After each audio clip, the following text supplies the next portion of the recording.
Por que certas pessoas nunca são desrespeitadas? Não importa o ambiente, não importa quem está ao redor. Existe algo nelas que simplesmente não convida a esse tipo de comportamento. Já outras são constantemente desafiadas, diminuídas ou simplesmente ignoradas. A questão é que o desrespeito raramente começa no outro.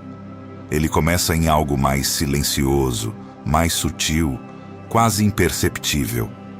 Algo que algumas pessoas transmitem antes mesmo de abrir a boca. Você pode ser educado, gentil, compreensivo. Pode evitar conflitos, tentar manter a paz, fazer o possível para não incomodar ninguém. Ainda assim, em algum momento, alguém fala com você de forma atravessada, ignora sua presença, ultrapassa limites que você nunca autorizou de forma explícita. Isso gera uma pergunta inevitável. Por que isso acontece com você e não com outras pessoas? Marco Aurélio entendia isso com clareza. Em Meditações, livro 2, parágrafo 1, ele afirma que ao acordar, devemos estar preparados para encontrar pessoas ingratas, traiçoeiras, pessoas desrespeitosas. Mas ele não diz isso para que você se torne vítima dessas pessoas. Ele diz para que você compreenda a natureza humana e, principalmente, para que não permita que o comportamento dos outros defina quem você é.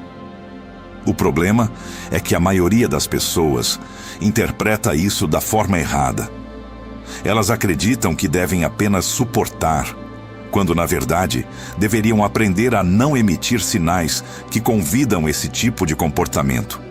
E é exatamente isso que você vai entender agora. Lição 1. O desrespeito não começa onde você imagina. Não começa no momento em que alguém levanta o tom de voz. Não começa quando alguém te ignora ou ultrapassa um limite. Ele começa antes, muito antes. Começa na forma como você se posiciona internamente, na forma como você se percebe. E, principalmente, naquilo que você aceita em silêncio. Porque cada vez que você aceita o que não deveria, você envia uma mensagem a si mesmo. Uma mensagem que diz: isso é o que mereço. Isso é o que sou. E é exatamente aí que a autoridade sobre a própria vida começa a escorregar. Epiteto ensinava que não são as coisas que nos afetam, mas a forma como interpretamos e reagimos a elas. No Enquiridion, capítulo 5, ele deixa claro: o poder está na forma como você responde, não no que acontece com você. Pense com honestidade. Quantas vezes você tolerou uma falta de respeito para evitar desconforto? Quantas vezes se calou quando deveria ter se posicionado? Cada uma dessas situações envia uma mensagem silenciosa. Não para o outro apenas, mas para você mesmo. Você ensina pouco a pouco o que é aceitável. E as pessoas percebem isso. Não de forma racional, mas instintiva. Sêneca dizia que aquele que não define seus próprios limites acaba vivendo dentro dos limites impostos pelos outros. O desrespeito raramente é um evento isolado. Ele é o resultado de uma sequência de permissões silenciosas. E se você não muda a origem, continuará tentando corrigir apenas os sintomas. Lição 2. A primeira impressão que você não controla, mas revela tudo. Antes de qualquer palavra ser dita, algo já foi decidido. A forma como você será tratado. O cérebro humano está o tempo todo avaliando sinais. Postura, olhar, ritmo da fala, hesitação, firmeza. Tudo comunica. Você pode dizer que se respeita, mas se o seu comportamento transmite insegurança ou necessidade de aprovação, o outro não vai acreditar no que você diz. Ele vai reagir ao que você demonstra. Para Marco Aurélio, não adianta aparentar virtude. É necessário incorporá-la de forma verdadeira. Porque aquilo que é genuíno se manifesta naturalmente, sem esforço. Quando você entra em um ambiente, você ocupa espaço ou pede permissão para estar ali? Você fala com clareza ou suaviza demais suas palavras com medo da reação do outro? Epiteto ensinava que se você se comporta como alguém que precisa ser aceito, será tratado como alguém que pode ser ignorado. Isso não é sobre aparência externa, é sobre consistência interna. Uma pessoa que se respeita não precisa provar nada. Existe uma firmeza silenciosa que não pede validação. E essa firmeza muda tudo. O mais desconfortável é perceber que, muitas vezes, o desrespeito que você recebe não vem de uma intenção direta do outro. Ele vem de uma leitura automática baseada nos sinais que você transmite sem perceber. E se esses sinais não mudarem, nada muda. Lição 3. O perigo de ser facilmente acessível demais. Existe uma ideia muito comum de que estar sempre disponível é uma qualidade. Não é. Quando você está sempre disponível, você deixa de ser valorizado. O ser humano tende a valorizar aquilo que exige esforço, limite, escolha.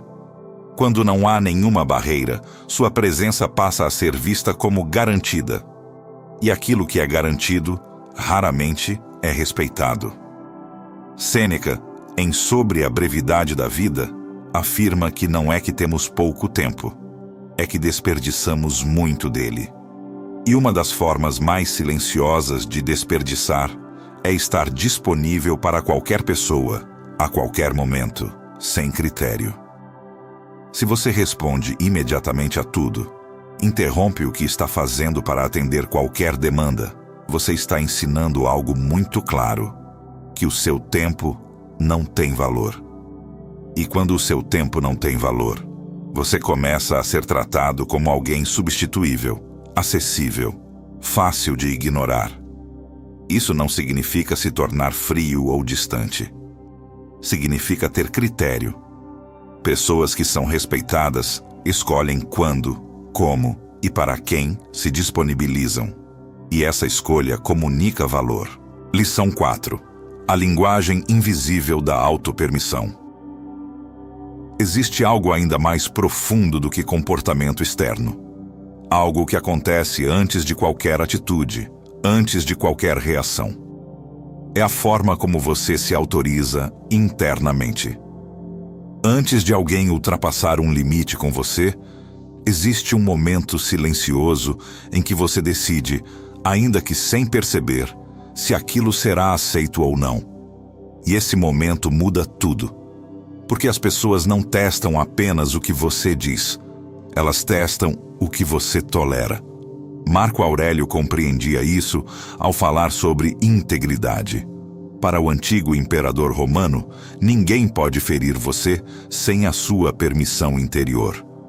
Não se trata de permitir conscientemente, mas de não estabelecer, dentro de si, uma barreira clara contra aquilo que fere sua dignidade. Cada vez que você ignora algo que te fere, você envia uma mensagem interna. Isso é aceitável.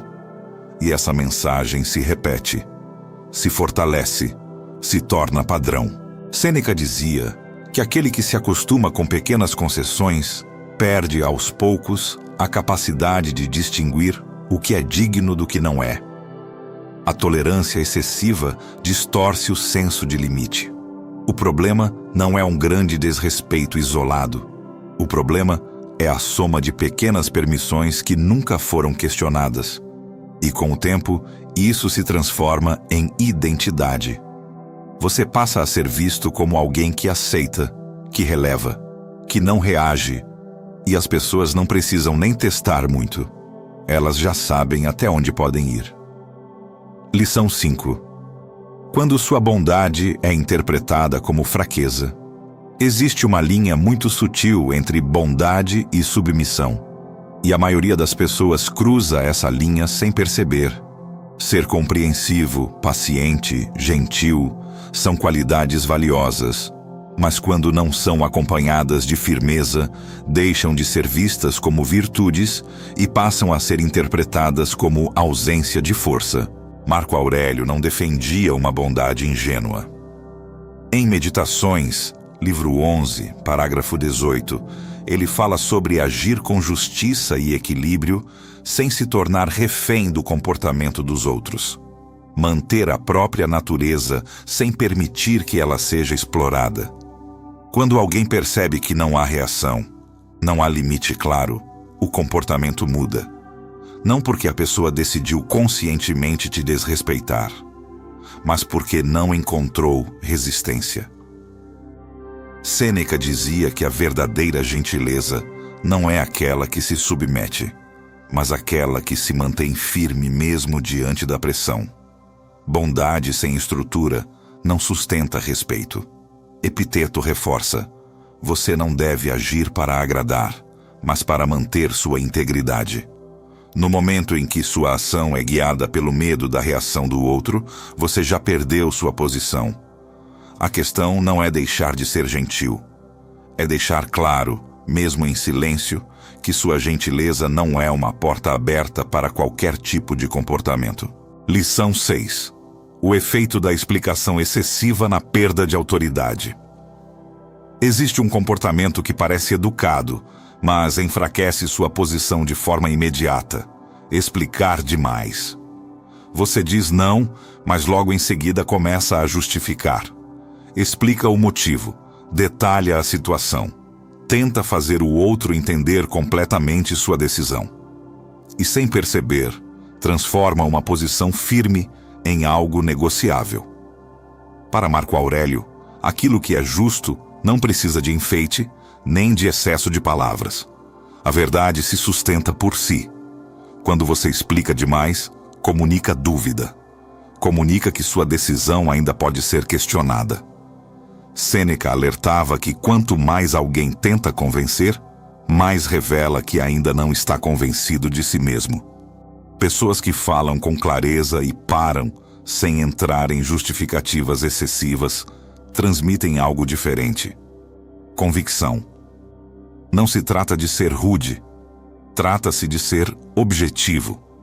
O respeito cresce quando suas palavras são poucas, mas firmes. Lição 7. A ansiedade de aprovação que afasta o respeito. Existe uma tensão interna que quase ninguém admite, mas que define a forma como você é tratado. A necessidade de ser aceito.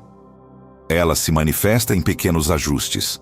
Você suaviza o que pensa para não desagradar, concorda mais do que gostaria, evita posições firmes com medo de ser mal interpretado. Tudo isso comunica algo muito claro. Você precisa ser aceito. O respeito não cresce onde existe necessidade de aprovação. Marco Aurélio é direto em Meditações, livro 12, parágrafo 4. A opinião alheia não tem poder real sobre você, a menos que você permita. Quando você busca ser aceito, você se adapta constantemente. Ao se adaptar demais, perde consistência. Sem consistência, não há referência. Sem referência, não há respeito. Sêneca dizia que quem tenta agradar a todos, inevitavelmente deixa de ser respeitado por todos. A ausência de posição clara gera desconfiança. Pessoas que são respeitadas não estão preocupadas em agradar. Estão preocupadas em ser coerentes. Mantêm-se firmes à sua essência, preservam sua identidade e seus princípios, e não se importam se os outros vão gostar ou concordar. Uma presença que não pede aprovação, que não negocia sua identidade, que não muda de acordo com o ambiente. É essa presença que naturalmente impõe respeito. Lição 8. A presença fragmentada. Quando você não está inteiro no momento, existe uma diferença clara entre estar em um lugar e realmente estar presente. Você pode estar fisicamente em uma conversa, em uma reunião, em um ambiente, mas sua mente está dispersa, sua atenção dividida, sua energia instável. E isso é percebido, não pelas palavras, mas pela falta de firmeza no olhar, pela dificuldade de sustentar uma presença contínua. Marco Aurélio, em Meditações, livro 3, parágrafo 12, reforça a importância de manter a mente centrada no momento presente, sem se perder em distrações ou inseguranças. Quantas vezes você está conversando com alguém, mas já está pensando no que a pessoa está achando de você? Essa divisão interna cria uma presença fragmentada, e quando você não está inteiro, você não ocupa espaço. Epiteto reforça que a atenção é uma forma de disciplina. Quem não controla sua própria atenção dificilmente será levado a sério pelos outros. Uma pessoa presente transmite consistência, segurança e domínio. Uma presença fragmentada transmite dúvida, instabilidade, falta de direção. E isso altera completamente a forma como você é percebido. Lição 9. O papel do silêncio na construção de respeito. Para ser respeitado, você não precisa se posicionar o tempo todo. O excesso de fala, na maioria das vezes, enfraquece. O silêncio, quando usado com consciência, comunica mais do que qualquer explicação. Segundo Marco Aurélio, a fala deve ser necessária, verdadeira e medida. Tudo o que ultrapassa isso tende a perder força. Quando você sustenta o silêncio, transmite controle. Mostra que não reage impulsivamente, que não precisa se justificar o tempo todo. Epiteto ensinava que uma das maiores demonstrações de força é não se deixar levar por impulsos externos. O silêncio, nesse sentido, não é ausência, é domínio. Pessoas que são respeitadas sabem quando falar e principalmente quando não falar. Elas não usam o silêncio como fuga, mas como posição. Uma presença que não compete, não se justifica, não se apressa, que observa, escolhe e então age. Lição 10. A diferença entre ser compreendido e ser respeitado. Existe uma confusão silenciosa que enfraquece muitas pessoas. A ideia de que, se o outro te entende, ele automaticamente vai te respeitar. Não é verdade. Alguém pode compreender suas emoções, suas dificuldades, suas intenções, e ainda assim, não te tratar com respeito. Porque compreensão não exige postura. Respeito exige. Para Marco Aurélio, sua conduta deve ser guiada pelo que é correto, não pela forma como os outros respondem. Você se abre, explica como se sente, tenta ser justo. Acredita que, ao ser compreendido, o outro vai ajustar o comportamento. Mas o que acontece muitas vezes é o contrário. O outro entende, mas não muda. Isso acontece porque você substituiu posição por explicação. Sêneca dizia que não é suficiente que os outros entendam você. É necessário que reconheçam sua firmeza. O respeito não nasce da empatia. Nasce da percepção de limite. Ser compreendido é algo emocional. Ser respeitado é algo estrutural. Pessoas respeitadas não dependem da compreensão do outro para manter seus limites. Elas se posicionam mesmo sem garantia de aceitação. Lição 11. O dia em que você para de aceitar o que antes tolerava. Existe um momento em que tudo se define. Não é quando você entende. Não é quando você concorda. É quando você decide. Decide que certas coisas não passam mais. Marco Aurélio, em Meditações, livro 4, parágrafo 17, deixa claro: viver bem exige ação alinhada com aquilo que você reconhece como verdadeiro. Não apenas admiração pelos conceitos. Quantas vezes você soube o que precisava fazer, mas não fez? Quantas vezes percebeu um desrespeito, mas deixou passar? Sêneca dizia que não é a falta de conhecimento que mantém alguém preso, mas a falta de decisão. Saber o que fazer e não agir produz o mesmo resultado de não saber. O respeito não muda quando você entende mais. O respeito muda quando você deixa de aceitar o que antes tolerava. Quando um limite é cruzado e você não ignora mais. Quando uma situação se repete e você não se adapta mais. quando uma atitude te incomoda e você não silencia mais. Esse momento não é confortável, mas ele é definitivo, porque a partir dele, você não volta mais ao padrão anterior. As pessoas não começam a te respeitar porque você pediu. Elas começam a te respeitar porque você deixou claro, em cada ação, em cada postura, em cada decisão, que existe uma linha que não pode mais ser cruzada. E essa linha não é negociável. É aí que tudo muda.